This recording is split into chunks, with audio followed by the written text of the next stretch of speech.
A very unusual model railroad appeared in the pages of Run 286, the August-September 2016 issue of O-Gauge Railroading magazine. Along the O-Gauge Glacier line appeared on page 57 in that issue. John and Connie Coy built this unique railroad, and it's another 3-rail O-scale layout designed from the HO scale playbook. Actually, I was an HO scaler for many, many years, and it wasn't until 2005 we moved into this house, and I wanted to get Joseph, my son, interested in model railroading. So I set up a small 12 by 10 layout for him over in the corner of the basement, and hoping to get him involved in the O-scale trains are easier to hold on to and play with. And after I saw how good the big trains looked in this big of a setting, then I decided that I wanted O-scale trains to set up in the basement, and the HO scale stuff went into boxes. John was in HO scale for over 40 years, but ultimately found the attraction of larger O-scale models to his liking. However, his HO scale experience had a powerful influence on the design of this railroad. O-scale trains historically have been considered toy trains. A lot of HO scale trains are done in more realistic settings, and when I switched over to O-scale, we followed the same setting, including developing, a realistic point-to-point track plan. I mean, this railroad is set up exactly as I would have set up an HO railroad, just in O-scale. The Glacier line is designed to mimic the way a real railroad operates. It's a point-to-point railroad with staging yards at each end. It's basically a single-track main line with several long passing sidings where trains can meet. The east and west ends of the railroad are here in stacked staging yards. The main line runs around the room, which is a great way to get a lot of running distance while still providing plenty of space in the center of the room for socializing. But how does a guy who lives in Indiana end up modeling the Great Northern? Our jobs took us to Montana back in the 90s, from 92 to 96. And being new to the state and being a history buff, I was researching the area. So one thing led to another, and that became my first book. It was called Montana's Marias Pass. And of course, this is what we model here, is the run basically from Shelby, Montana to Whitefish, Montana, along Marias Pass in the southern border of Glacier National Park.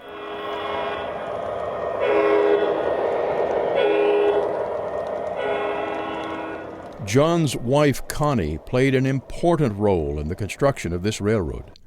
It was Connie who assembled several micro-engineering steel trestle kits to form this 9-foot-long bridge that's an eye-catching scenic spot on the railroad.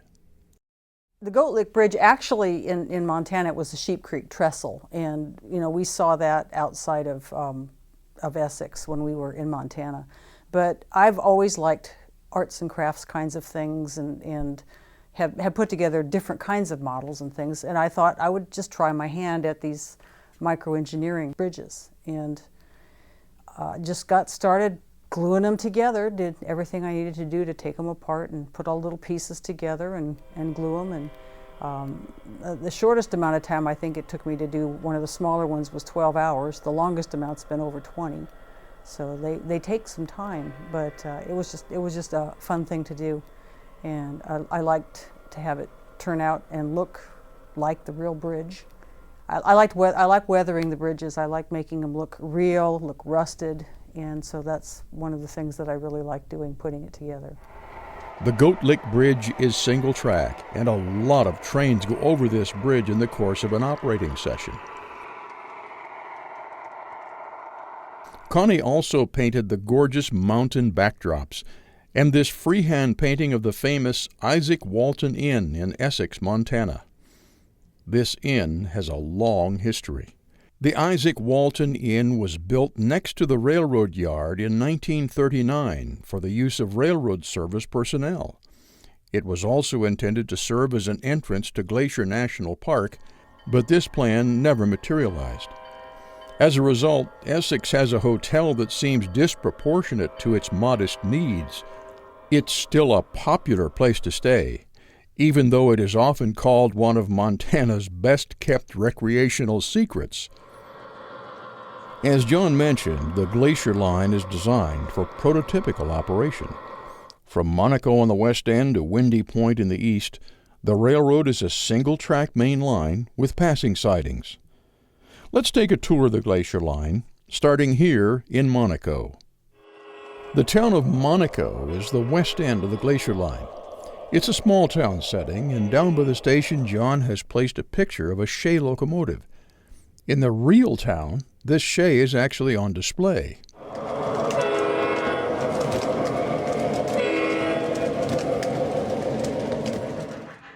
Just east of Monaco is Bad Storm Canyon. Simulated lightning and thunder make the trip through this dark canyon quite an adventure. Exiting the tunnel at the east end of Bad Storm Canyon, a train crosses this gorgeous curved trestle at Gary, Montana. The real Gary no longer exists, but it was a for-real spot along the Great Northern Main Line. John scratch-built this trestle.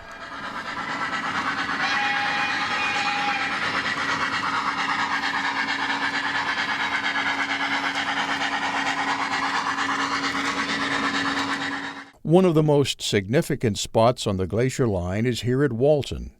The Isaac Walton Inn dominates the scene across the tracks from the yard.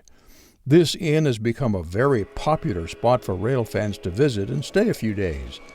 Nearly 40 trains a day run past the inn, so it's a great spot to do a little train watching.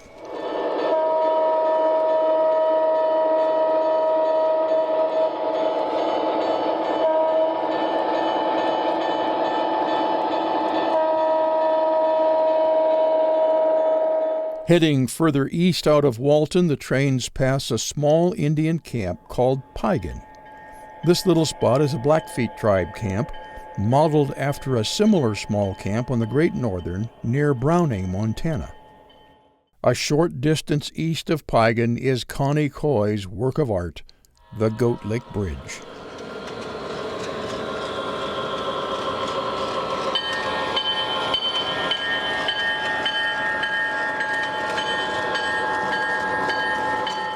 Just off the east end of the Goat Lick Bridge is the Rock Hill passing siding. There's also a small turntable here for a snowplow. This point on the railroad is about 4,000 feet above sea level, and snow squalls happen here almost 9 months of the year. So this little plow gets a lot of work. John's friend and fellow modeler Scott Dombrowski built this snow shed located in Rock Hill.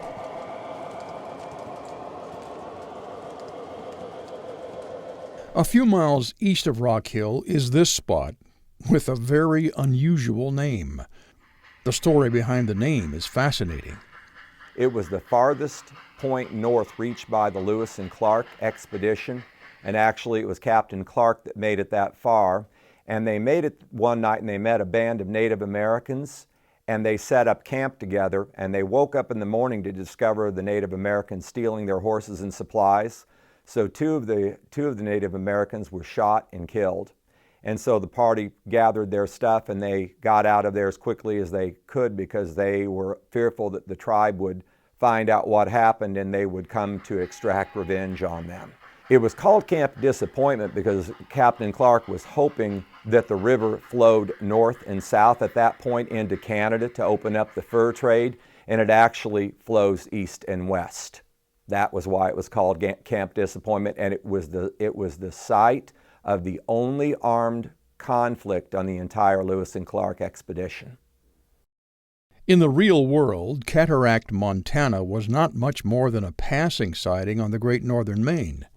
But on the Glacier Line, it's a nice small town with a couple of online industries. In this part of the world, stockyards and grain elevators were the railroad's primary customers. Next down the line is Rising Wolf, with another interesting story behind the name. Rising Wolf is named for a gentleman named Hugh Monroe, and he was actually a white fur trader who made friends with the Native Americans in that particular area. And he was able to establish trade with them, and they liked him so well, they gave him the name Rising Wolf. The next spot on the railroad east of Rising Wolf is Skyland. John's research into the history of this area uncovered yet another fascinating story. Skyland, Montana, which actually exists today, there are no buildings there, it's just a beautiful place with lots of trees and scenery of Montana. That land was donated by a gentleman named Slippery Bill Morrison many years ago. He was a squatter. He worked for the Great Northern Railroad at one time, but his biggest claim to fame was being the shrewdest gambler in McCarthyville, Montana, which was a little fly-by-night western town as they were constructing the railroad that was full of ladies of the nights and saloons, and more people ended up dead there from gunshot than any other way. But Slippery Bill Morrison, I think the best story about him was he was playing cards. He was known as the biggest card shark in McCarthyville, and he won a bunch of money one night, and he took off to his cabin, and on the way home, bandits hit him over the head. An attempt was made to rob him, and to the bandits' dismay, Slippery Bill had no money on him. The next morning, he returned to the saloon where he was at, and on the wooden keg which he was sitting, he reached into it and pulled out his money that he had won the night before, and then he retreated home in the safety of daylight along with his trusty rifle. The highest point on the railroad, at 5,200 feet above sea level, is Windy Point. So named because of the constant wind at this altitude, this is a rugged spot that requires the railroad's roadmaster to be constantly vigilant for track problems caused by the weather. From Windy Point, the trains exit the stage and enter the upper staging yard and reverse loop. A lot of people, when they get O-scale, well, not O-scale, all scales, I was the same way in the 1970s, I looked to all these books and magazines trying to figure out how to design a model railroad. There really isn't that much out there. I mean, basically what you get is track plans. It's more involved. It's much more involved than that. People need to think about when they want to model a railroad is what the name of the railroad is, where the railroad is, and what the railroad is doing, other than just running in a circle. I think a lot of people may be lost, lose interest in this hobby, or may not become involved with it because you can only watch a train circle for so long. And when you have the opportunity to actually make a model of a railroad, you know, it's a lot more interesting. I mean, you don't have to be a rivet counter and, you know, and do everything, but just to try to replicate the actual work of a real railroad. When we stop, we have sidings, we switch cars, the trains can go to all the tracks. You know, we don't have a bunch of separated tracks with the trains chasing their tails in an unending pursuit, and it makes it a lot more interesting. My experience has been over 40 years, those kind of layouts, people will visit them one time and that'll be pretty much it. But when they get to a layout like this that's a little bit more involved and a little bit better designed, then, you know, they will come back, people will join and want to come back because there's just a lot more going on. It's important in model railroading, I think, to actually get people involved, not only just having them come down and look at the trains, but they need to be part of the operations and even the people involved. My philosophy involving model railroad, when I'm designing a layout, I look at the three big P's. A layout has to be plausible, meaning it has to be believable or credible design.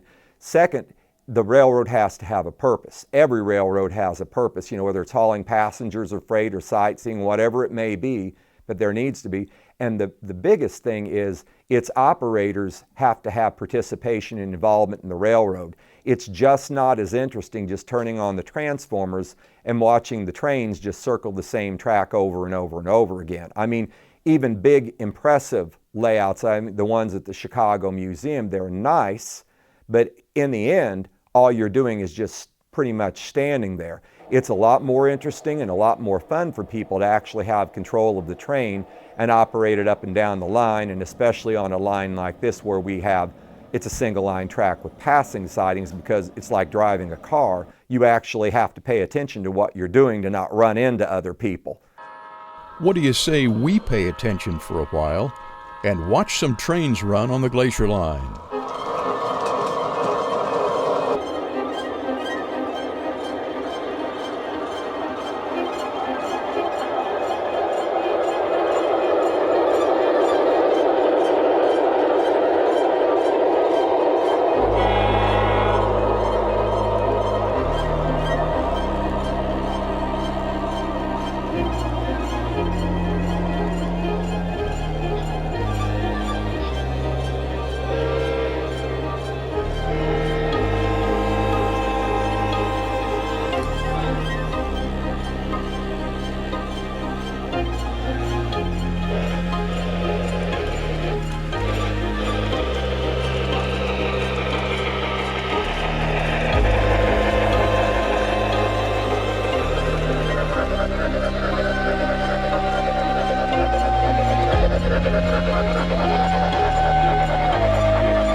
I asked John how he would encourage someone to get more involved in this hobby.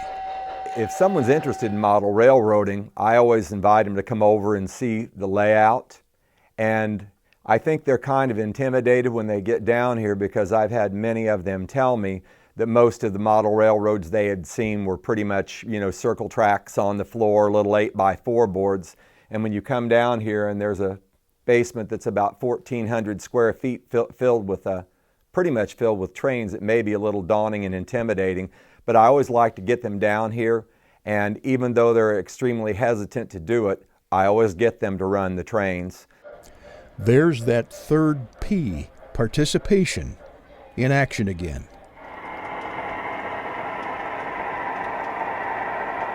This model railroad is almost like being there. This railroad is like being in Glacier National Park, and I hope this may inspire people in the future, to move toward, a more realistic design for their railroad.